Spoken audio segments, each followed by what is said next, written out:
The Big Build-Up Show, in association with Betfair.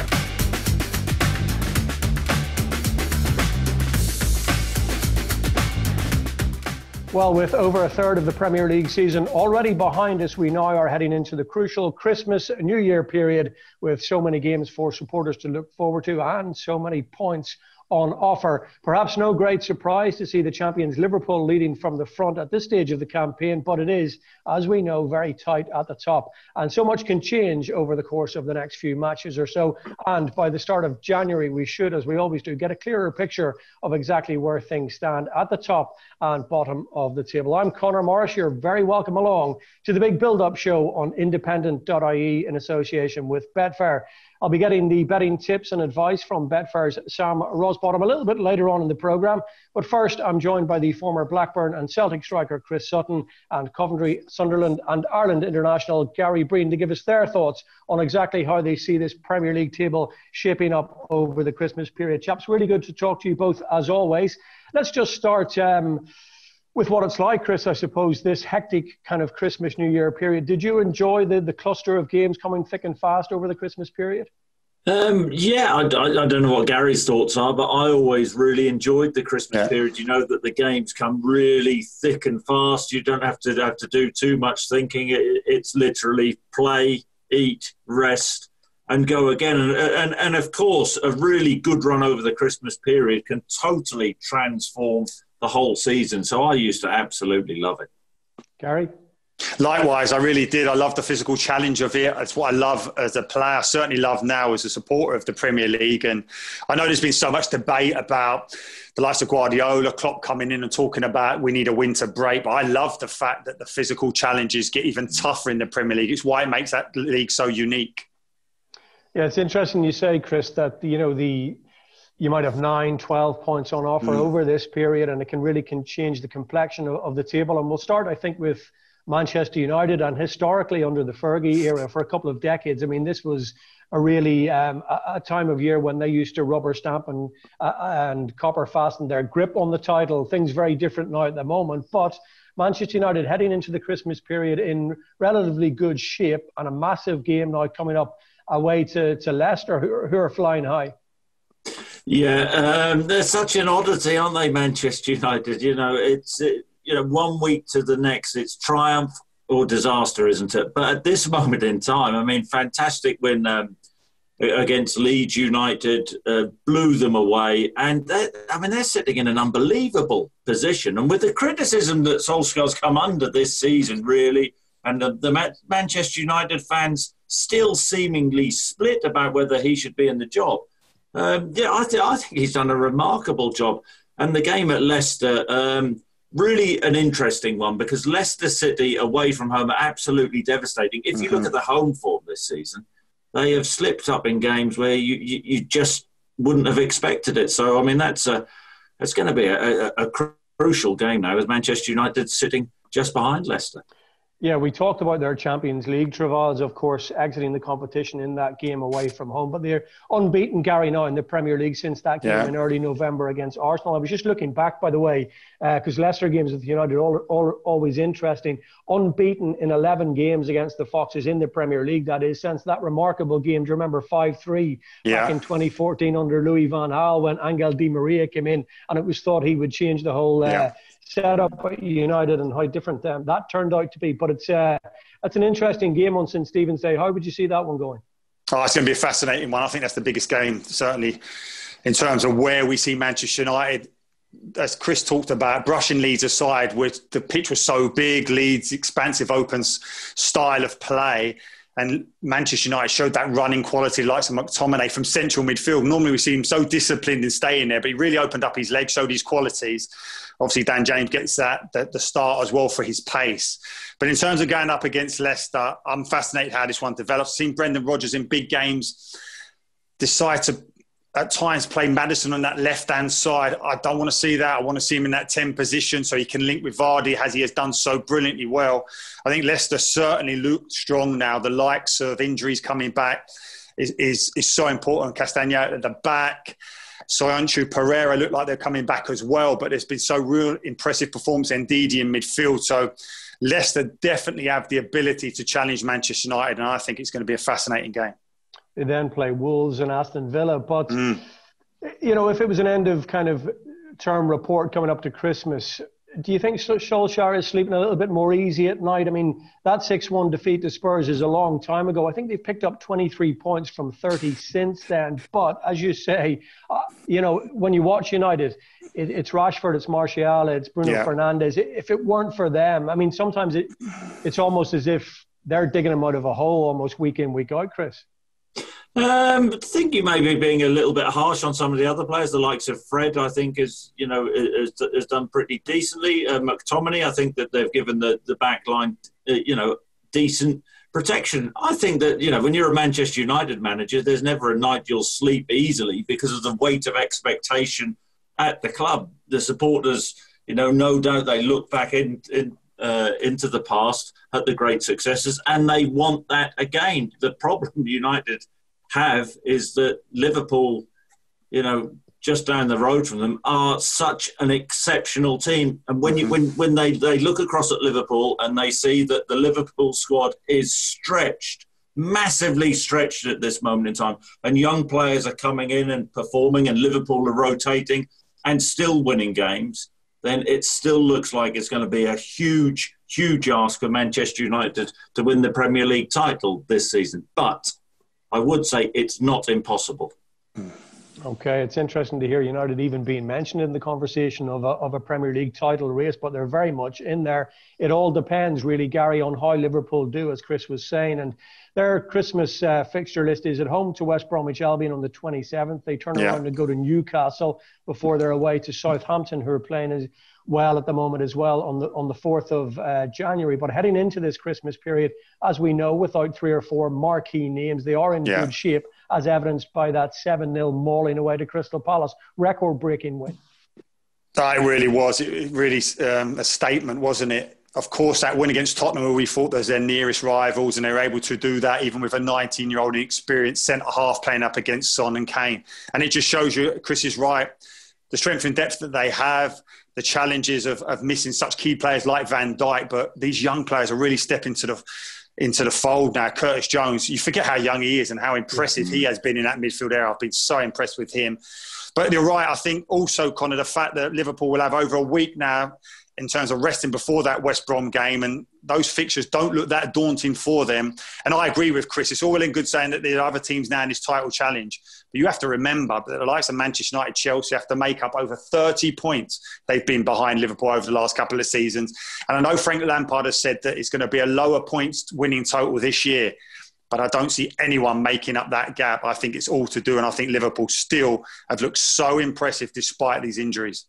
Yeah, it was interesting when Lampard said that. We'll probably come back to that vis-a-vis Manchester City in a few moments. But, Jota, no Thiago, we know about Van Dijk, etc. That Spurs game, Chris, did that just reinforce the notion that Liverpool are still a considerable distance ahead of the chasing pack? Because there was 1 or 2 question marks going into it. And the manner in which they won that game, i.e. on their own terms, allowing Tottenham to play on the counter-attack. And, okay, it was a late goal, but nonetheless, I think it was thoroughly deserved in spite of what Jose Mourinho said. Yeah, absolutely. Strange game. Well, was it a strange game? We expected Spurs to park a couple of buses. They did do that. It was good for football, Liverpool won. Let's get it right. Spurs, their brand of football, yes, they're devastating on the counter-attack, but where was their real intent to win the game? So I'm not a Liverpool fan, but delighted they won. And it did. It just strengthens the belief at Liverpool that they will go on. The fact that they are depleted at this moment in time, the fact that this season they haven't always been at the best, they are finding a way to win at this moment in time. Jurgen Klopp, he doesn't seem a happy man, but Liverpool seem to be galvanised. And also off the back of that, I know we've already talked about the Crystal Palace win. Crystal Palace are so well organised under Roy Hodgson. Yeah. For Liverpool to go there and obliterate them was some statement. And this run of games coming up, I think Jurgen Klopp will be emphasising the need, 3 points. It doesn't matter about performances. just get the points in the bag and crank the pressure up on the chasing pack. Yeah, 7 goals out of 8 shots on target, wasn't it? And you think of those games, West Brom, Newcastle, Southampton, Gary, you know, if they pick up 9 points and then you're looking just over the horizon to a very big game coming up against Manchester United. I mean, as we said at the very outset of the programme, it could be a very, very clear picture by mid to late January, couldn't it? Yeah, they've got themselves into a brilliant position. And even in that game against Crystal Palace, you're able to take off the likes of Mane after 50 minutes. Listen, he wasn't happy about it. And then you bring on someone like Salah and he gets 2 great goals. So it just shows you is that we talked about the physicality, the endurance test over this winter period. But Klopp has got those Liverpool players conditioned so well that if he's able to take players out of the fold, even if he's complaining about the substitutes and the fact that he hasn't been able to use 5, it's an ongoing argument, I know, but it just shows you what a brilliant job Klopp has done there, not only in terms of the recruitment, but the coaching, but also the conditioning of those players, that they'll cope comfortably over this winter period. And I expect them to really, really set a march now at the top that few of the other teams can stay with. Well, let's talk about Spurs. We've already touched on Jose Mourinho and his comments after that game against Liverpool at Anfield. As we're talking, they're in 4th. They've slipped a little bit. Their Christmas, New Year fixture list sees them go to Wolves, then at home to Fulham and at home to Leeds United. Penny, for your thoughts on what might happen in any of those games. It's so hard to predict. But touching on the game at Anfield again, subsequent to that, then they lose at Leicester. You know, there's the old cliche in football, Chris, that the team reflects their manager. And I'm not sure a lot of Spurs fans, I mean, you know, they won't be loving that. At times, they're very tough to watch. But as you guys both mentioned, in a Premier League season where perhaps the points total isn't going to be what it usually is, maybe Jose's not the worst person to have behind a Spurs team where he knows teams will drop points and defences win titles. And I don't know, we could throw in a few other cliches there. Well, I think it's okay for Spurs fans at this moment in time when Spurs are near the top of the table. I think the issue will come for Jose if they start to slip and this is with regards to the style of play. They are a brilliant counter-attacking team. You have to say that. But I think over the years, you know, Spurs fans have demanded a certain brand of football, and they're not going to get it under Mourinho. That's a fact. And you just sense, I saw the interview after the Leicester game. We're starting to see him getting a little bit moody and going back to type and going back to the Mourinho, which we saw at Manchester United. So these next few games for Spurs are absolutely crucial because as good as they've been this season, you can imagine another defeat or two and Jose just, you know, really losing the plot and blaming everybody else for everything.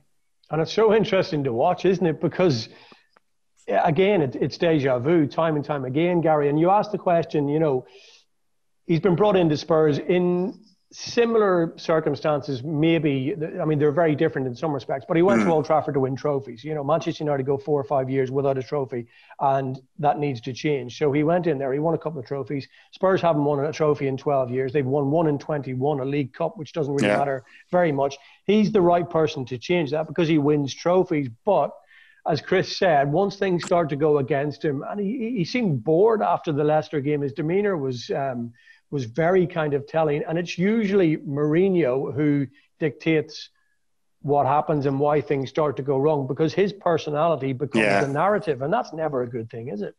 Well, it's a concern, there's no doubt about it. And you can understand his frustrations because there were key moments against Liverpool where Bergwijn, Kane should score. And then the result is in their favour. Likewise, against Leicester, Kane has a brilliant chance on a header, doesn't take it.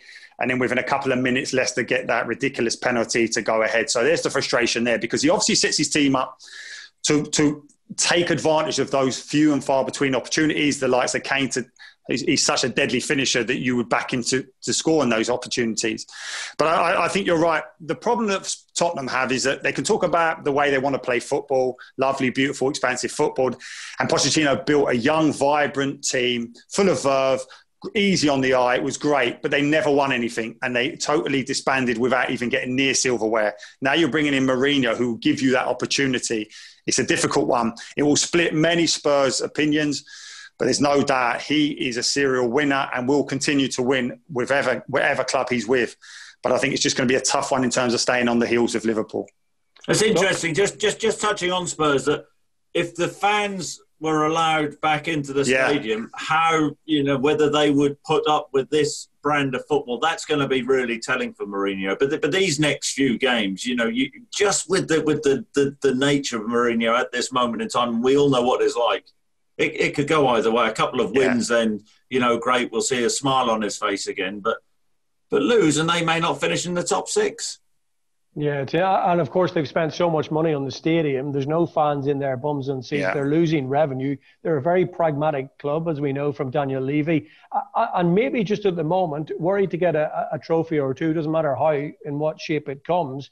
Maybe at this moment in time, Mourinho and Levy are a good fit because the fans really have no say. And, results are dominant at the moment.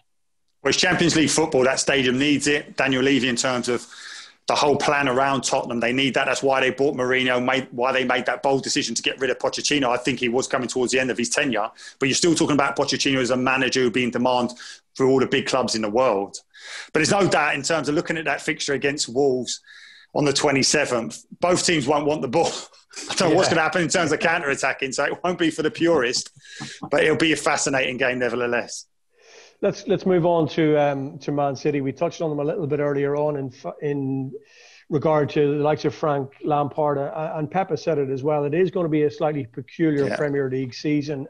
Their fixture list, for what it's worth, and they're one of the unlucky teams that has this 48-hour turnaround, going from the home game against Newcastle on the 26th away to Everton, who have suddenly decided they want to play a little bit of football and can be half decent again on the 28th. And then a really good game away at the Bridge against Chelsea on the 3rd of January. So interesting to see, Chris, how they go over the Christmas period.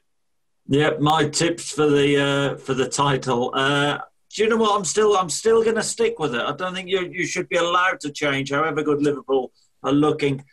I just think that for a City team, they have been so average this season, yet they are not out of it. And they're, I don't want to go too early, but there does seem to be more of a steeliness about them defensively. The worry, of course, is going forward. And reading an article in the week about Aguero, and he's got this problem with his knee.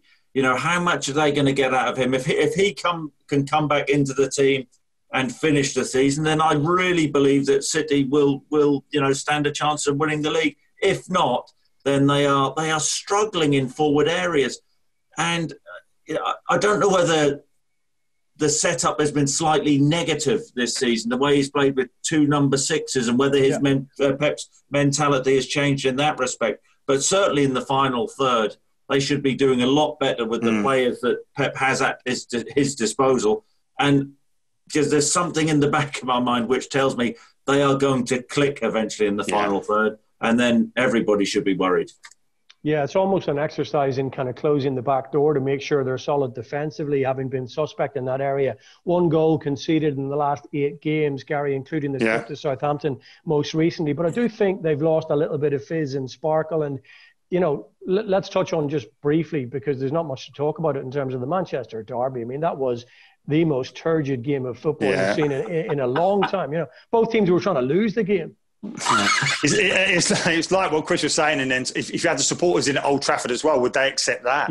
In terms of in a derby as such. But no, you're right in terms of just 19 goals in 13 games. We're way down in terms of the goal scoring stats for Manchester City under Pep Guardiola.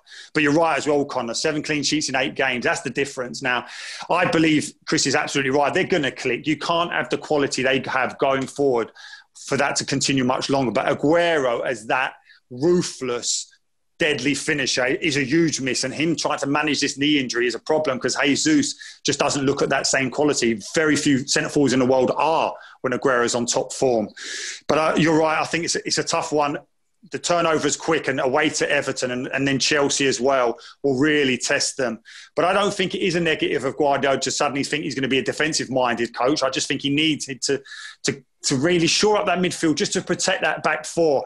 And in doing so, he's enabled that back four to grow in confidence. We've seen John Stones come back in now and shows the player he's capable of being, which is incredible, the fact that he's getting a nod now ahead of Laporte, who we identified as one of the better centre-halves in the league, up there with Van Dijk.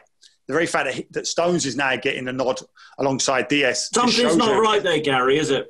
No, it isn't in terms of what... in relationship.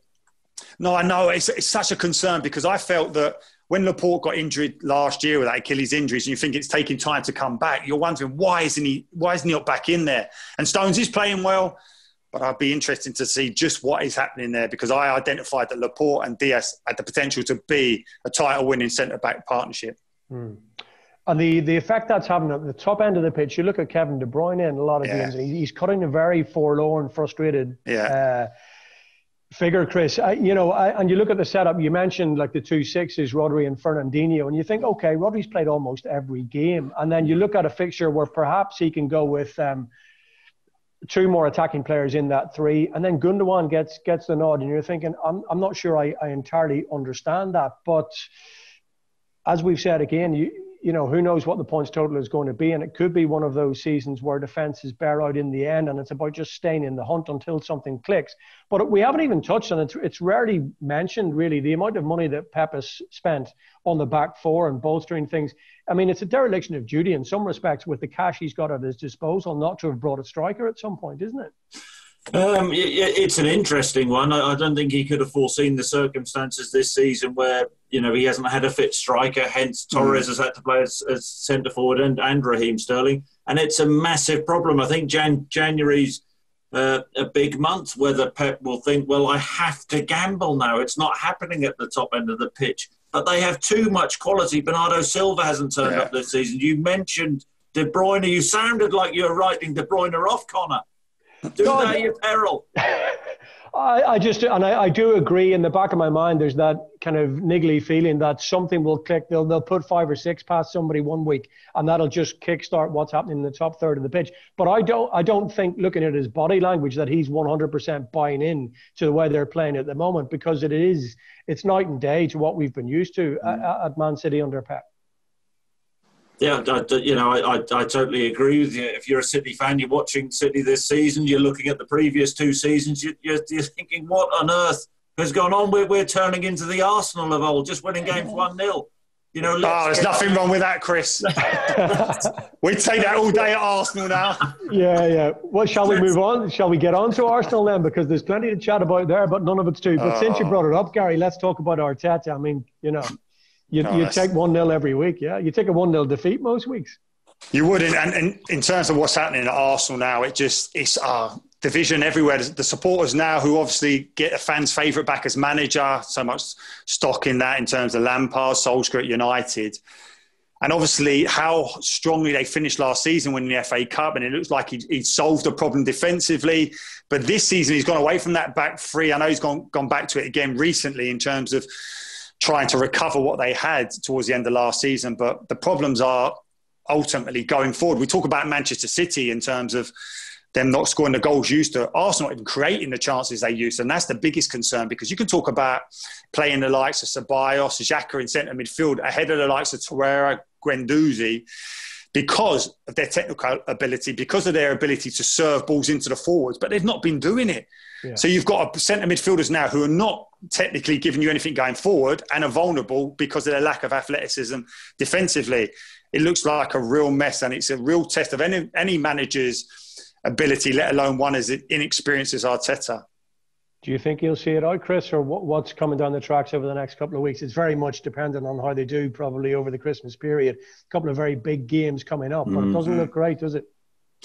I mean, who could have seen this circumstance where Arsenal are at this moment in time, that they are more likely to be in a relegation battle? They are in a relegation battle. Yeah. You have to say that there's a stench coming out of the Emirates at this moment in time. And because they're doing so badly, playing so badly, there are stories coming out about relationship breakdowns between the manager and some of his players. We've seen the idiotic behaviour of Pepe and Xhaka in recent weeks. There's still the unanswered Ozil question, will he come back into the side? in January because they're lacking creativity. But if Ozil doesn't want to run around, then should he play? I mean, it's going to be a really interesting few games. There are 3 games now where if Arteta loses those 3 games, then I don't think he'll last. And I know he's been backed by the club, but, you know, Arsenal fans, they wanted to be patient with him. But the games coming up are absolutely crucial for him. When it gets to the stage where it looks like he's lost the whole dressing room, and I don't believe he's at that stage yet, but, you know, another few defeats on the bounce and, you know, it won't be a difficult decision to make. That's just the way it is. Yeah, interestingly, and of course it is Chelsea on the 26th for Arsenal. Chelsea, we haven't really spoken about. They lost at Everton, lost to Wolves. You'd fancy them, Gary, to get the 3 points of the Emirates, I presume? I would do in terms of their quality. I know that he's having these issues in terms of trying to fit all that talent into a consistent team, but it's amazing, isn't it? A couple of games ago, they're looking to go top. 2 games later, they're dropping down out of the top 6. It just shows you the nature of this Premier League. But I think Arsenal have real problems. I genuinely do. Chris talked about that dressing room. That dressing room has been a problem for a long time.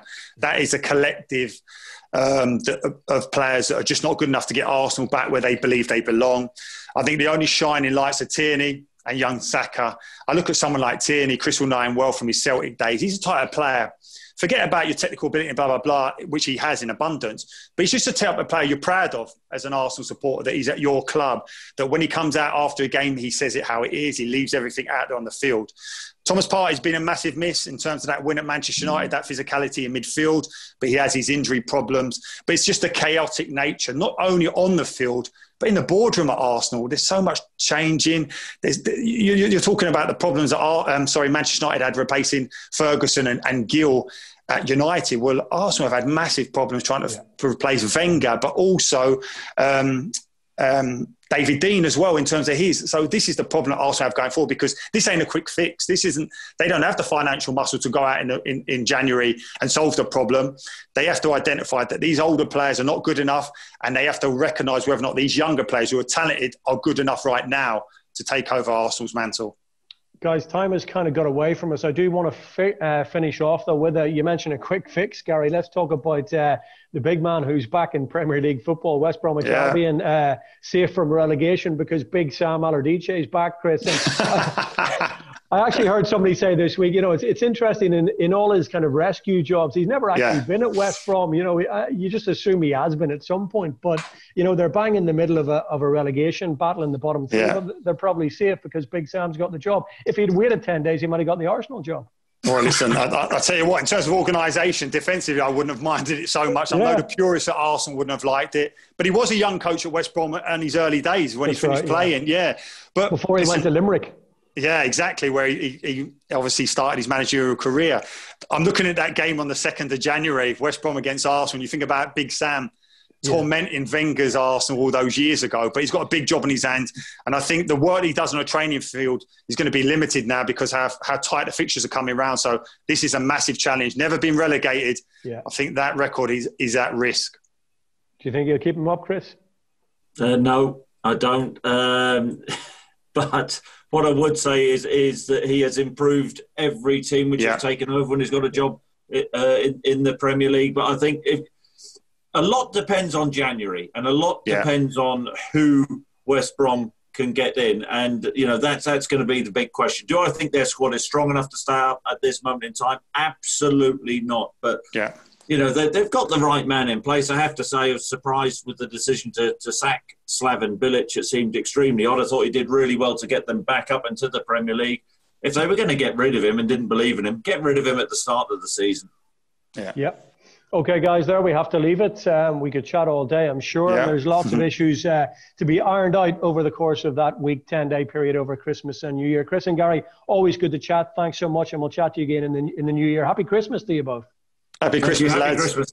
Yes. Great stuff. So you've heard from the two guys. What do the tipsters make of all of this? And where is the good value money going over the Christmas period on the Betfair exchange? Sam Rosbottom from Betfair has been listening to the two guys chatting to me. And I presume, Sam, the Christmas market in terms of the Premier League over the Christmas New Year period just goes a little bit crazy. Yeah, with so many games coming up, you can expect the odds to move if teams do get on a good run between Christmas and New Year. The guys were saying that, back in Manchester United's time with Sir Alex Ferguson, this was a real crunch period for them. This was where they would really show their dominance, and how the tables have turned, because we've seen Liverpool do that already so far. They are the favourites now. They're 21-20, and earlier in the season, the biggest price they've been matched on the exchange earlier on in the season was around 4-1. So, there's been a bit of movement already on them, but yeah, firm favourites at the minute, leading the table, and they just look so clinical. The guys mentioned it. They look a totally different beast compared to every other side we've seen at the minute, especially that result at the weekend. Unbelievable scenes. And, if they do go on a good run now over this Christmas and New Year period, then I'd expect their odds to shorten on the exchange as well. Yeah, I'd say there's a bit of money for Sadio Mane to score against Crystal Palace. Is that his 7th game in a row? I think it is. But surprise money, I mean, it's easy to point to Leicester. I mean, do people get on board with Leicester? Is there a little bit of money going their way in terms of staying in this title race, or what's happening there? Well, on the exchange, just looking at the market now, Leicester are the outsiders. Look, they're used to being outsiders and going on and winning the Premier League. That's the absolute yardstick, isn't it? That 5,000 to 1 shot. But they're currently 37 to 1 to go on and win the Premier League. Looking at top 4, which is more realistic for them at the moment, on the exchange, they're 3 to 1 to finish in the top 4 come the end of the season. Looking at some of the surprises that we've seen so far on the Premier League winners market, Manchester United were matched at a high of 219 to 1 when things were looking pretty glum for them. However, they've had a phenomenal period of matches, and they've had a phenomenal spell in the Premier League. Look, it was a huge disappointment for everyone connected to the club to be knocked out of the Champions League, but they've responded so well in the Premier League, and they've kind of gone under the radar because of their disappointment in the Champions League. They're now 11 to 1. So huge money mover there for Manchester United to win the title. Just in front of them is Manchester City at 5 to 2, which is a surprise for me because, you look at the way City have performed this year. Again, the guys mentioned it. They look a lot steely defensively, which is great. They've addressed one issue there, but the issue they've now got is an injured Sergio Aguero who can't seem to stay fit, and Gabriel Jesus who can't seem to score really. So going forward, they've got some problems. And the guys mentioned it. If they can click into gear up front, then they could go on a bit of a run. And I think that's why the punters aren't so totally getting rid of them yet. So they're in there at 5 to 2, and their odds on the market have been pretty stable. The biggest price they've been is 3 to 1. So that's a really interesting sign for me that the punters still have faith in Manchester City despite the issues in front of goal. Chelsea, they were 5 to 1 a few weeks ago when they had a good run. They're now 15 to 1, and some of the biggest mover in the market since the weekend is Spurs. They were 9 to 2 to go on and win the Premier League. They're now 22 to 1. Not ideal going into a busy Christmas period. The guys mentioned it. Mourinho looked a little bit disappointed after the match against Leicester. He won't want a repeat of that, and he certainly won't want to drop any more points in this busy time.